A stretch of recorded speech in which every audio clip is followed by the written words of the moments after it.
Ustedes están viendo ahora en pantalla una obra de un pintor puertorriqueño que vive y se crió cerca de aquí, tirando para Corozal, Antonio Feus.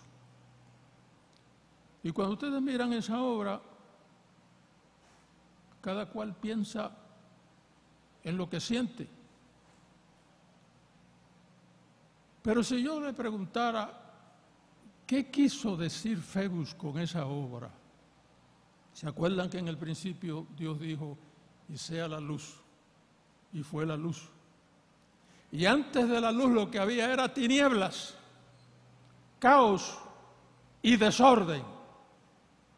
Pero Dios habló y la luz arrancó para alumbrar el universo entero de Dios.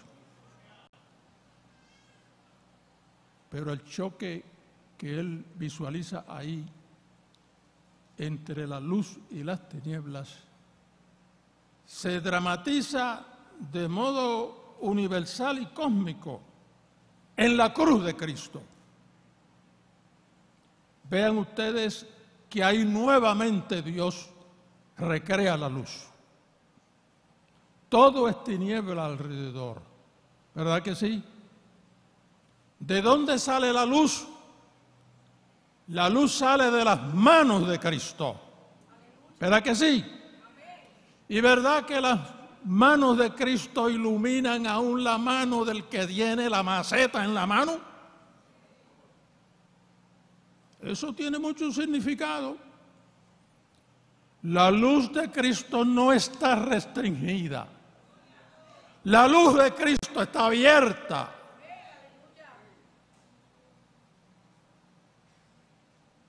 Pero ahí está planteado las perspectivas del conflicto entre la luz y las tinieblas, que es eterno y que es cósmico. Los dos himnos que Laura va a cantar ahora, en cierta manera hablan de eso y recogen la estructura de este sermón. Cuando nos chocan a nosotros y nos ha chocado al país de Puerto Rico, le ha chocado ahora esa tormenta, las enfermedades, los accidentes, las limitaciones, las cosas que vienen de las tinieblas, la luz las enfrenta. El himno lo que dice es que en ese conflicto yo nada sé. La gente quiere adivinar el futuro, pero no se puede adivinar. Y el futuro viene como viene. Ahora lo que sí nosotros podemos asegurar es que la mano de Dios nos sostendrá. La mano de Dios nos sostendrá. La mano de Dios nos sostendrá. Esa es la luz. Con la mano de Dios viene la luz, la gracia, el poder, la bendición. Y eso es tan bueno y tan edificante que toca entonces el segundo himno. Sostenidos por la luz de Dios, nosotros podemos convertirnos en instrumentos de Dios. Nosotros podemos ser la mano de Dios en el mundo para otra persona. Eso es lo que veremos. En el análisis del pasaje que haremos de San Pablo, que yo espero que ustedes lo lean conmigo, y en los dos himnos que Laura ahora nos va a cantar.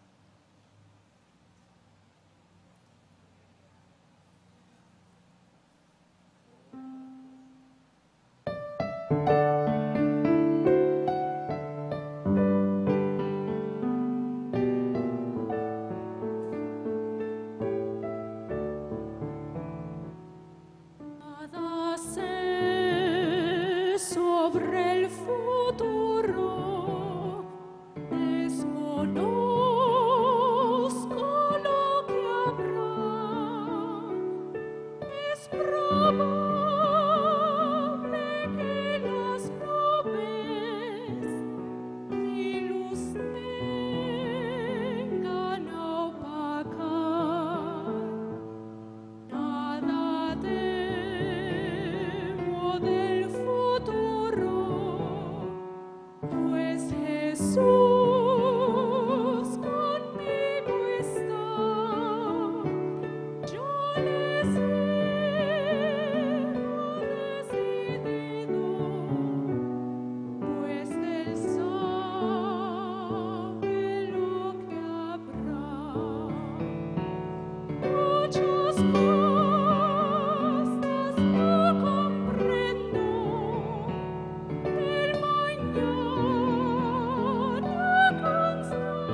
En medio de una generación perversa y maligna, la Iglesia comparece para llenarse de la luz de Dios y para ser instrumentos de la paz y de la justicia de Dios en este pueblo. Eso hemos sido en 100 años y queremos seguir siendo cada día mayor instrumento de Dios. En el pasaje que está en Filipenses, y ahora le pido que vayan a la Escritura, porque nosotros decimos y experimentamos ciertas cosas que si las comprendemos se quedan. Si no, pues parece que fue una modalidad o que fue un viento que pasó por ahí o que fue virtud de aquel o de lo otro y lo tenemos en menos. Y ese problema de tener en menos lo que es mayor representa una gran pérdida para nuestro espíritu. Por eso todo tiene que ocurrir en base a la palabra de Dios. Que la palabra de Dios es lo que integra la experiencia a la vida y entonces se hace permanente. Si usted hace cosas pero que no están conectadas con la palabra de Dios, sino porque vio que alguien las hacía y le da resultado de un copión, como el señor que tenía unos pájaros de esos que hablan, cotorra o algo, y se le escapó al monte y la cotorra había aprendido a decir aleluya en la casa de ese señor. Y las nuevas cotorras, cuando escucharon que una cotorra decía aleluya, siguieron diciendo aleluya, pero sin saber por qué decían aleluya. Y ese es un problema de uno hacer cosas sin saber por qué las hace y para qué las hace. Aquí la Escritura nos aclara todo y es otra expresión de la luz de Dios. Y me voy a permitir primero predicar sin mi clerical, mi qué sé yo, mi chaquetón. Yo pedí permiso, ¿sabe?, por el calor que hace. Y me autorizaron. Así que con la venia de ustedes, pues sigo así.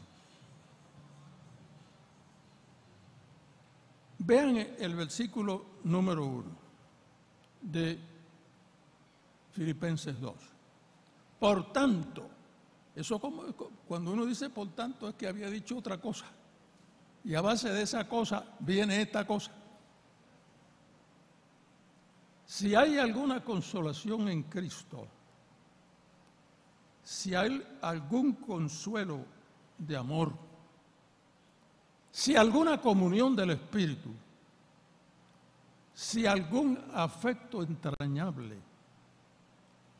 si alguna misericordia, completad mi gozo, sintiendo lo mismo, teniendo el mismo amor, unánimes, sintiendo una misma cosa. San Pablo nos está hablando ahí de lo que es un estilo de vida cristiana.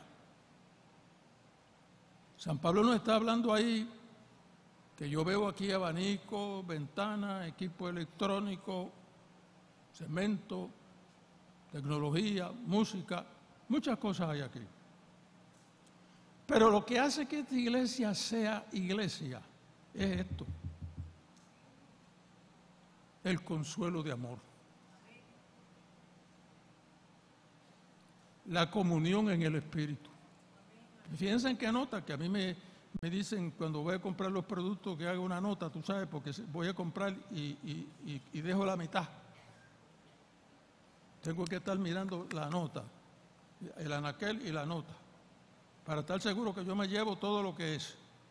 Porque si no, cuando llego a casa, Eloísa me jala las orejas. Antes, ya no puede.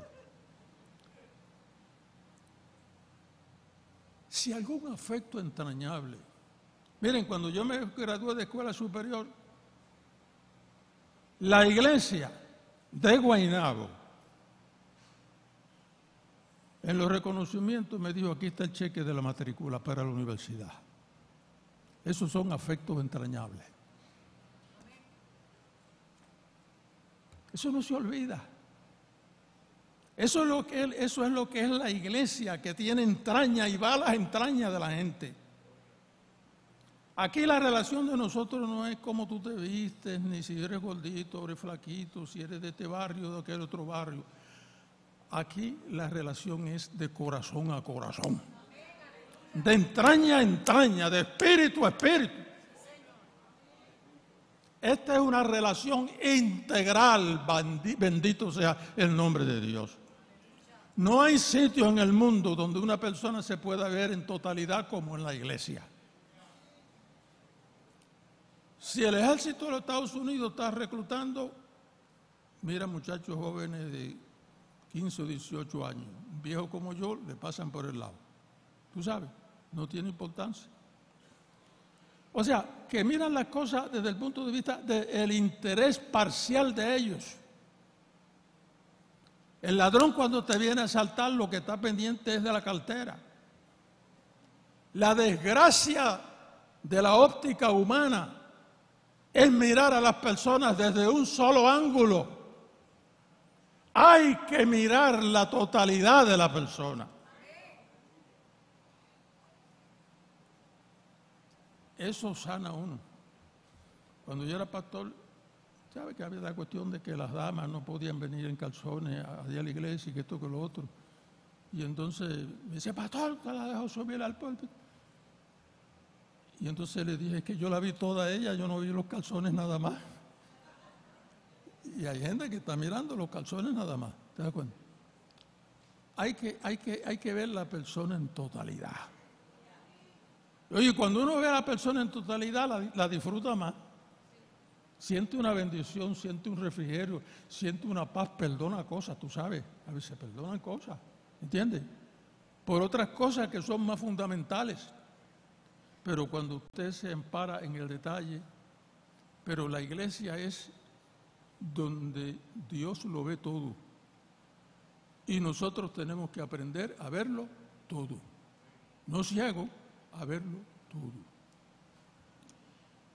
Y esa cuestión de que aquí hay comunión en el Espíritu. ¿Sabe lo que significa eso? Que tú estás aquí porque Cristo te trajo. Y yo estoy aquí porque Cristo me trajo. Eso es comunión en el Espíritu. Que el motivo de nosotros estar aquí es uno. Solo uno. Es Jesucristo. Aprender a bajar a ese motivo, tú sabes. Motivo central. Y entonces la expresión dice, completad mi gozo. Yo estoy contento porque en la iglesia hay todo eso. Pero mire, completen mi gozo. Voy hacia la plenitud del gozo. ¿Cómo? Cuando ustedes todos sientan lo mismo, teniendo el mismo amor, unánimes, sintiendo una misma cosa. Cuando rige esa normativa en la iglesia, y nosotros sabemos que cuando cruzamos las puertas de allí y nos arrodillamos aquí en este altar, todo lo hacemos en función de esa consolación, de esa visión total de Dios, de esa visión total de la persona. Y se integran en nuestro corazón esos sentimientos y esos pensamientos. ¿Qué pasa? ¿Qué pasa? Múdense al versículo 3. Nada hagáis por contienda o por vanagloria. Oye, la vanagloria es uno de los motivos grandes. ¿Viste usted en la televisión que aquel trae una caja de dulce y se retrata en la televisión, tú sabes, para que él trajo? Y ven los artistas buscando pantalla y todas esas cosas. Y entonces ustedes ven a la iglesia calladita, en la comunidad, llevando el evangelio, llevando el servicio que tiene que llevar, que es un compromiso de amor con Jesucristo. Son dos universos distintos. Es el universo donde tú estás frente a Dios siempre. Y lo que hace, lo hace en relación con Dios y lo haces a la persona humana que está al lado mundo. Pero la vanagloria es un levantamiento, un sulfuramiento, una autoelevación.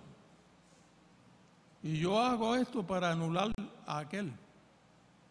Y entonces esas comunidades, que eso se da mucho en la política, todo es un proceso de desbaratar lo que éste hizo para hacer lo que yo voy a hacer. En la iglesia se está edificando siempre sobre el mismo fundamento que se llama Jesucristo. De modo que se extrae de la iglesia, se expulsa de la iglesia ese sentimiento de oposición y de contienda que rige la conducta carnal y egoísta, y en lugar de ello se pone la conducta servicial, humilde, sencilla, todo hecho para la gloria de Dios y para el bienestar de los seres humanos.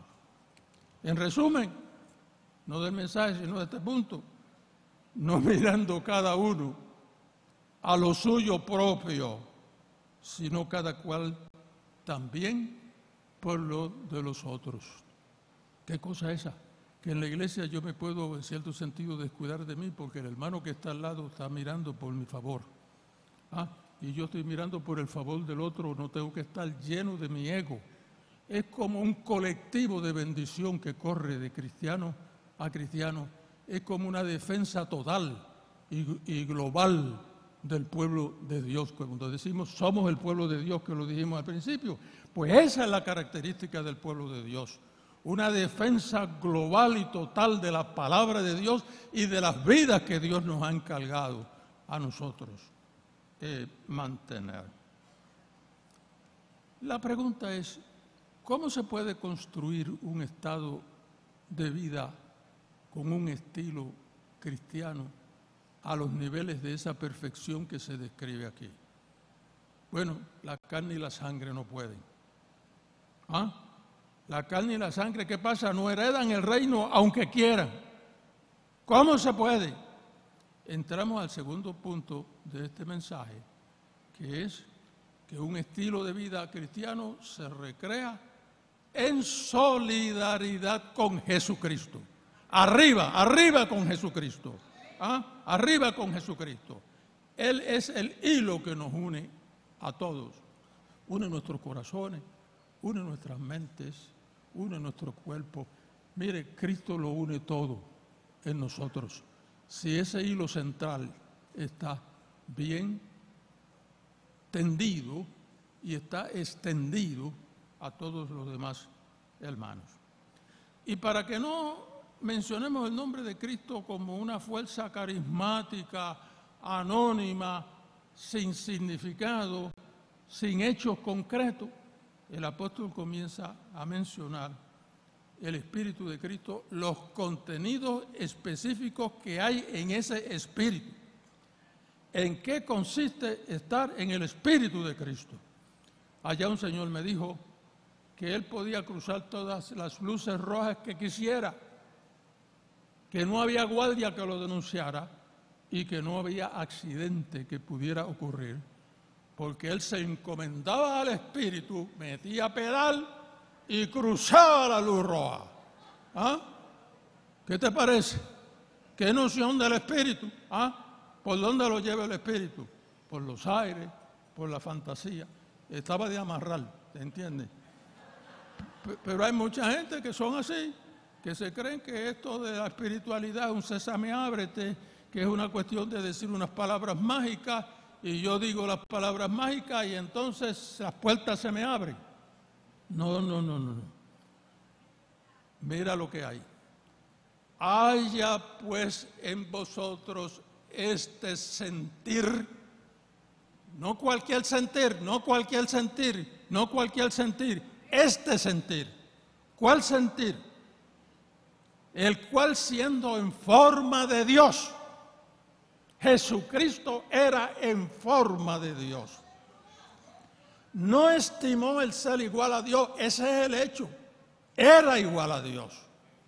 Pero él no se afincó, no se aferró. Ustedes saben qué quiere decir aferrarse. Ustedes saben lo que es fierro. Fierro es hierro. Y el hierro usted no lo puede doblar, no lo puede llevar a donde usted quiera, ¿entiende? Y la persona aferrada se afinca en una sola cosa, en una sola idea, y no hay quien la doble de ahí. Pues Cristo, dentro de una realidad que era la suya, no se sujetó a ella, no se limitó a ella, sino que se despojó a sí mismo y tomando forma de siervo. ¿Oíste? Era Señor y pasó a ser ¿qué? Siervo. ¿Qué clase de siervo? Hecho semejante a los hombres. ¿Y en qué condición del hombre? En la condición de miseria, de muerte, frente a la cruz. Y eso contesta a la segunda pregunta que me hizo Diana Mireya cuando vio el cuadro. ¿Por qué le están haciendo eso? A los 8 años ella me preguntó, cuando vio ese cuadro que ustedes están viendo, ¿por qué le están haciendo eso? Ella está en Escocia ahora mismo. Sigue estudios en ciencia. Pero desde niña ya tenía las grandes preguntas de la teología. Y esa es una gran pregunta. ¿Por qué le están haciendo eso? Aquí está contestado. ¿Por qué le están haciendo? Porque Él mismo se despojó de su gloria, entró en la miseria del ser humano, entró en el corazón de las tinieblas, entró en las ataduras de la muerte, consciente de que Él podía romper el poder de la muerte y vencer la muerte en su propio terreno. Y vencerla no con la maceta imperial, sino con el amor de Dios. No con la maceta ni con la espada imperial, que ese es un signo de poder humano, sino con el poder divino de Dios hecho amor. Dios ha hecho amor y en la plenitud de su amor ofrece todo lo que Él es por dos objetivos. Primero, obedecer a Dios, porque de tal manera amó Dios al mundo que ha dado a su Hijo unigénito para que todo aquel que Él cree no se pierda, mas tenga la vida eterna. Ahí está la contestación a la pregunta. Por obediencia a Dios es una contestación, y la contestación paralela que va con esa es por amor al ser humano en su estado de miseria. Oigan en silencio, por favor, oigan en silencio. Desde la miseria y de la debilidad, de la cruz y del sufrimiento, Dios mostró la plenitud del poder y del amor de Dios. Y que los hombres puedan descubrir que en esta entrega mía está el poder y el amor de Dios, y que ellos deben ser así como soy yo, es el camino hacia la victoria.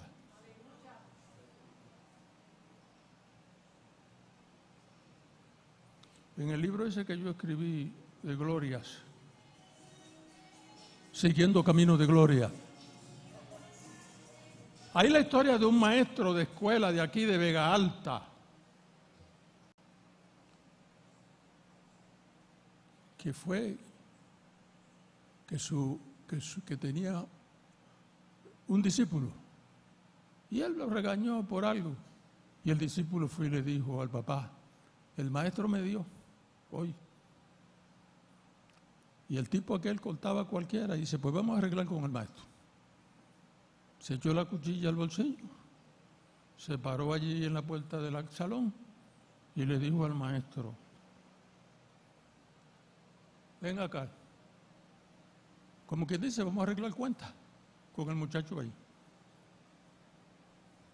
Y entonces, ese fue Mr. Sepúlveda, el esposo de Mrs. Pellicier, que era una líder de esta iglesia aquí. en Vega Alta en esos días. Y dice Sepúlveda, pastoralmente me lo dijo a mí. Cuando yo lo vi sabía que me venía a cortar. Yo me aproximé a él, le eché el brazo y le dije, qué bueno que viniste, te estaba esperando, porque tu hijo es una promesa para este pueblo. Lo que necesita es que tú y yo nos unamos para trabajar por su desarrollo y por su crecimiento. Y el tipo que estaba blandiendo la cuchilla en el bolsillo, la escondió y le dijo al muchacho, mira, respeta a este hombre, ¿sabes? Que este hombre es tu mejor amigo. Es tu mejor amigo.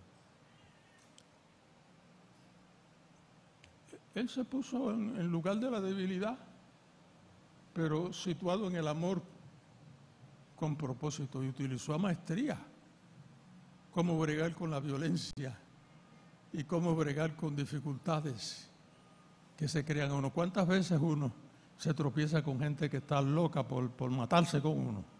¿Ah?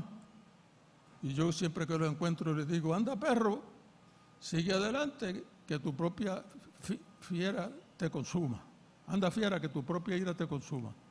O sea, yo no voy a jugar mi paz contra la violencia, sino que yo lo que trato es de impregnar la paz a esa persona para que tenga una nueva visión de la vida y de las relaciones humanas.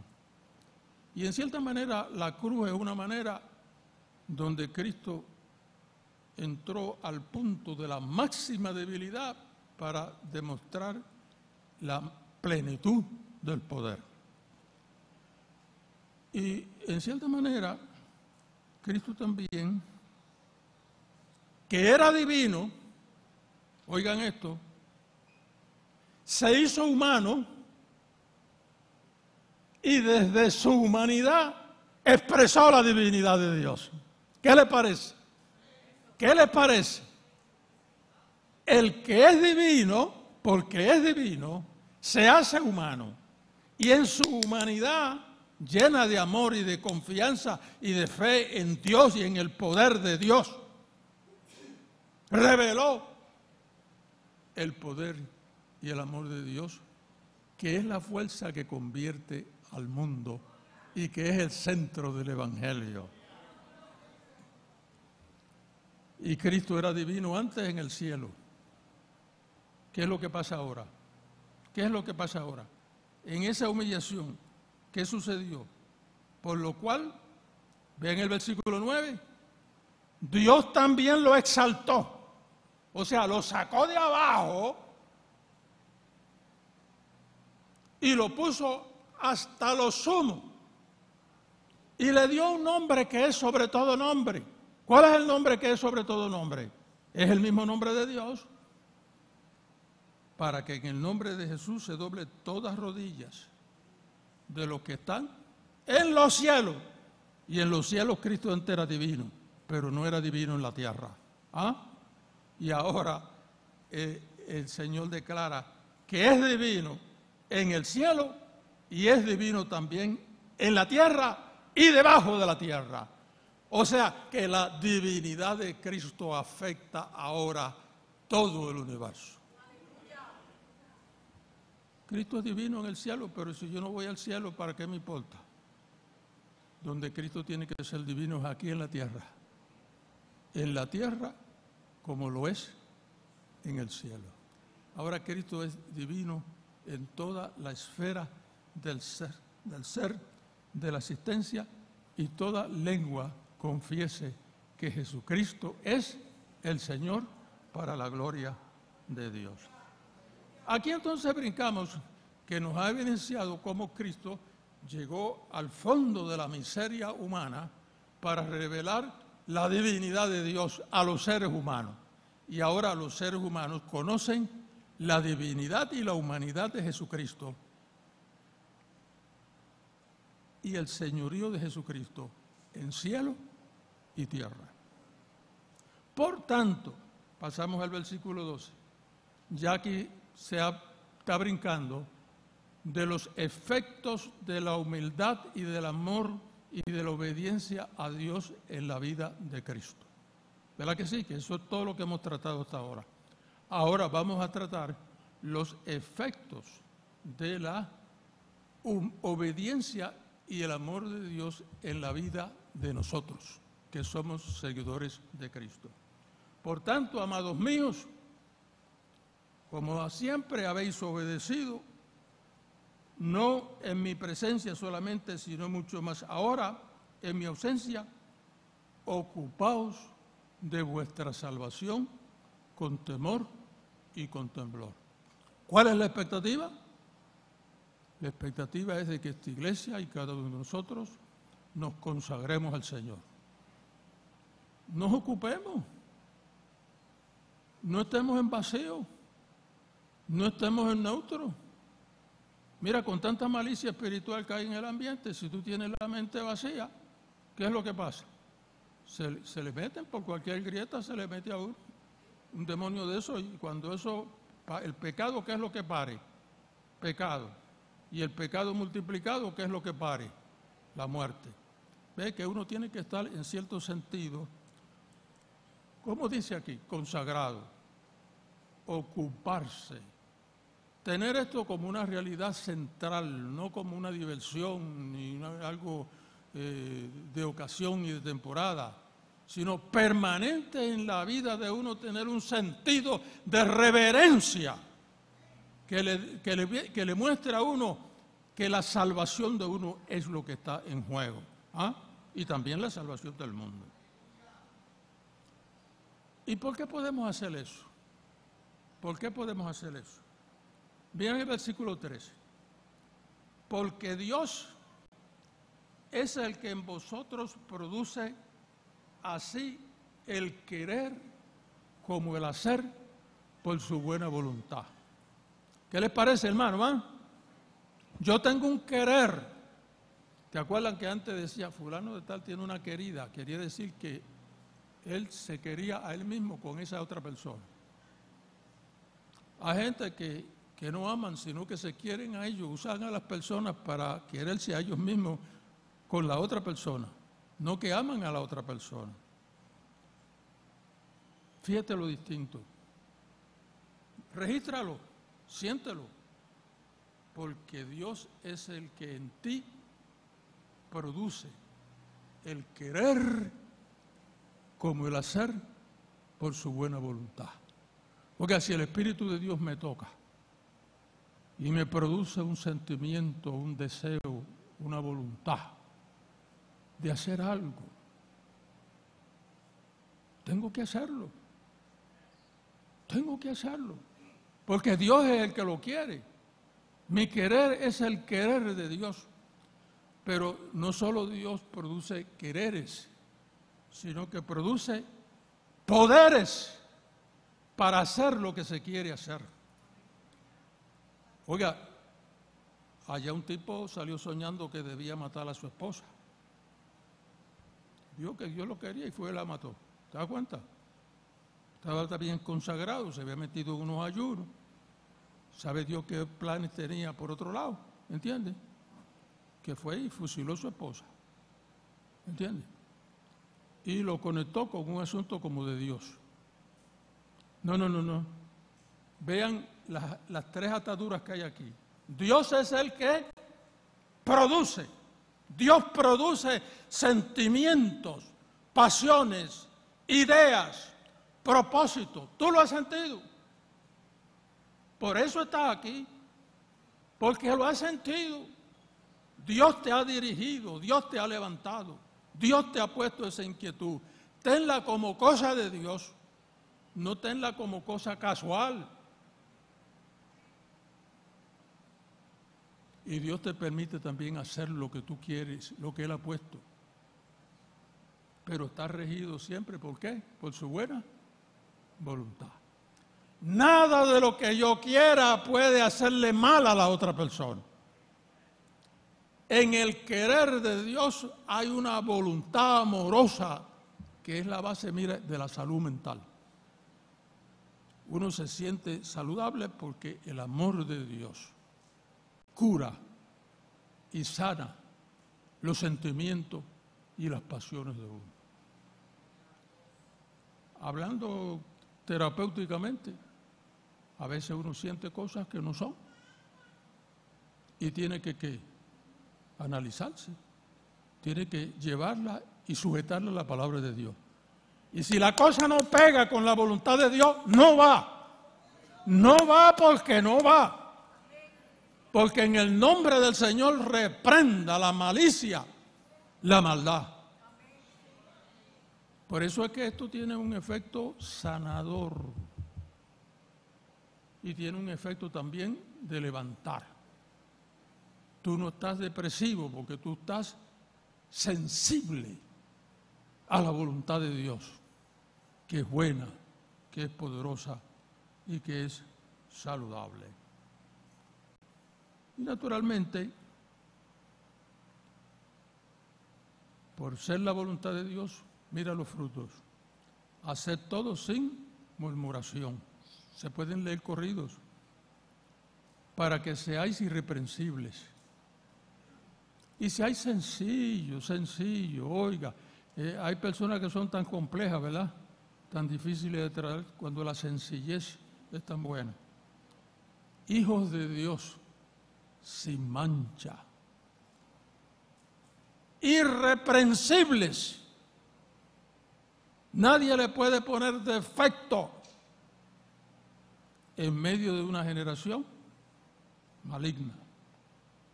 Ahí la iglesia se comporta como luminares de Dios en medio del mundo. Aceptamos la misión de servir en el conflicto entre la lucha de las tinieblas y la luz, ser agentes de luz en este mundo. Y para ello nos agarramos de la palabra. ¿Ah? Eso es lo que dice ahí, en el 16, asidos de la palabra de Cristo. Para que yo, ahora el apóstol está hablando, esto es bien personal, está hablando a ellos, ustedes agárrense a la palabra para que yo pueda gloriarme de que no he corrido en vano. A mí me parece que todo pastor siente esa alegría cuando ve la iglesia nutrida y fundada en la palabra de Dios. Él o ella siente esa seguridad y esa bendición de no estar corriendo en vano. Y cuando ella dice 35 años, son 35 años de vida que han pasado. Pero no han pasado porque los frutos permanecen y los frutos se multiplican. Y con el paso del tiempo no viene la tristeza a noquearla en un rincón oscuro, sino que se vive. ¿Cómo se vive? ¿Cómo se vive? ¿Cómo puede vivir usted? Mira cómo lo dice aquí. Y aunque sea derramado, o cojan eso, porque si no cogen esto, perdemos todo. Aunque sea derramado, mire, eso es derramar, esto es derramar. Y es libación, es un agua de altar y de sacrificio. Eso es una libación. Y aunque sea derramado en libación sobre el sacrificio y el servicio a vuestra fe. Si el sacrificio, si la labor, si la lucha, si el trabajo de la iglesia sirve a la fe, edifica en la fe, forma el pueblo de Dios, hace iglesia.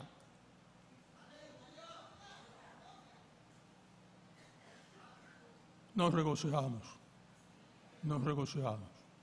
100 años de regocijo, 100 años de regocijo, de vidas que ya están con el Señor, pero sembraron al servicio de nuestra fe. Y hoy nosotros somos y tenemos lo que tenemos porque ellos dieron el primer paso. Ahora nos falta a nosotros dar a plenitud nuestro caminar y nuestro servicio a la fe, y nos hace falta hacer nuestra libación, aunque sea en sacrificio. Oye, porque desde la comodidad no se le sirve a Dios se le sirve trabajando, tomando la cruz, asumiendo la responsabilidad, orando, trabajando, ofrendando, caminando, saludando, esperando. Es un movimiento continuo de la voluntad de Dios que posa en nosotros y posa en el pueblo de Dios. Y Dios ha puesto ese querer en nosotros. Y ese querer hay que meterse como se mete uno bajo la lluvia para refrescarse y sembrar, y sembrar, y sembrar para el reino de Dios y para la vida del pueblo de Dios. Que el Señor nos bendiga.